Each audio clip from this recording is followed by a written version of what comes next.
Yuk, duduk di tempatnya masing-masing. Mulai, sudah.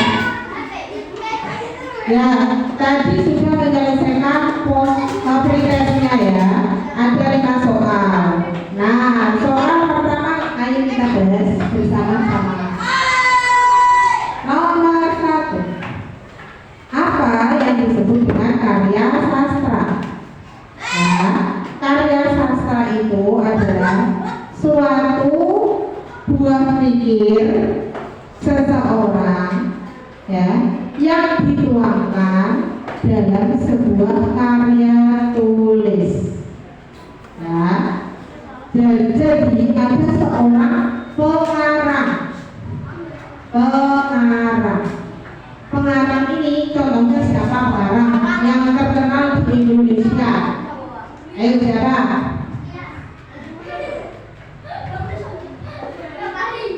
Pernah dengar Raditya Dika? Raditya Dika. Ada yang tahu? Ya betul, suaminya Anissa. Raditya Dika adalah salah satu pengarang novel di Indonesia. Dia mengarang beberapa novel ya, sampai dijadikan sebuah film. Nah, dari buah pikirnya Raditya Dika tadi dituangkan dalam sebuah karya tulis. Nah, karya tulisnya itu berupa apa? Novel, cerpen, puisi, atau biografi. Itu namanya karya sastra. Jadi berasal dari buah pikirnya seorang pengarang, kemudian dituangkan dalam sebuah karya tulis sehingga menghasilkan ada cerita, ada dongeng, fabel, novel, prosa, puisi, biografi. Nah, sekarang pertanyaan kedua, tadi apa? Ada berapa macam karya sastra? Ada yang bisa jawab? Ada berapa? Nomor 1?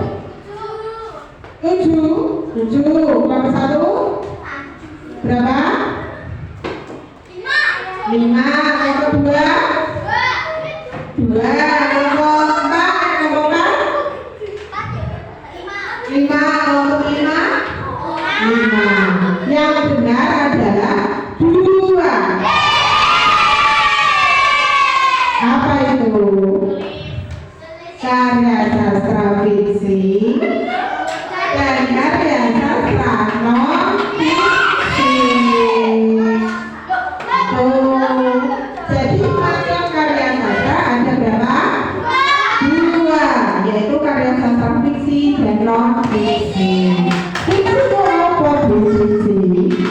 Fiksi itu berasal dari imajinasi. Contohnya novel, fabel, dongeng, puisi, cerpen, itu adalah contoh karya sastra fiksi. Terus karya sastra yang non fiksi apa contohnya? Buku pengetahuan sama apa? Kamus itu termasuk buku pengetahuan.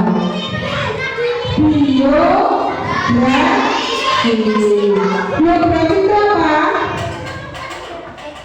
Buku yang di dalamnya menceritakan sejarah atau jati diri seorang tokoh atau pahlawan atau artis bisa. Terus tokoh beda. Terus apa lagi? Pahlawan. Ya, terus apa lagi? Orang-orang yang penting ya. Contohnya siapa yang pernah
itu namanya biograf. Sampai dia meninggal itu namanya biograf.